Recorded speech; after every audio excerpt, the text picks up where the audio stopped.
Hello to everyone, welcome to my page Suparna's kitchen. আজ আমি করছি মোরলা মাছের ঝাল। এখানে প্রথমে মোরলা মাছটাকে আমি হলুদ, লবণ আর লঙ্কার গুঁড়ো দিয়ে একটু ম্যারিনেট করে রেখেছিলাম।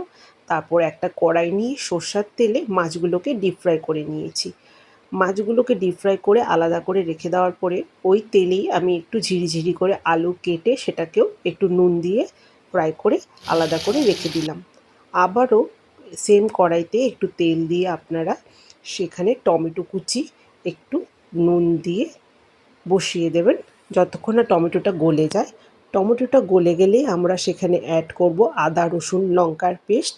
আদা রসুন পেস্টটা ম্যান্ডেটরি নয়, আমি এখানে অ্যাড করেছি, আপনারা চাইলে অ্যাডও করতে পারেন আবার নাও করতে পারেন। আদা রসুন এবং টমেটোটা ভালো করে মিক্স আপ হয়ে গেলে ওখানে আমি অ্যাড করব পেঁয়াজ কুচি। পেঁয়াজ কুচিটা খুব ভালো করে মিশিয়ে আমরা এবার একটু ঢেকে দেব, ভালো করে কষিয়ে নেব। এখানে আমি অ্যাড করছি একটু লঙ্কার গুঁড়ো, একটু হলুদ গুঁড়ো, একটু জিরা গুঁড়ো, একটু ধনে পাউডার। ভালো মতো করে সবগুলোকে মিশিয়ে গেলে যখন একটু হালকা হালকা তেল ছাড়বে সেটাকে আপনি তখন ওখানে অ্যাড করে দেবেন আলু আর মাছটা। এখানে আমি অ্যাড করে দিয়েছি আলু মাছটা।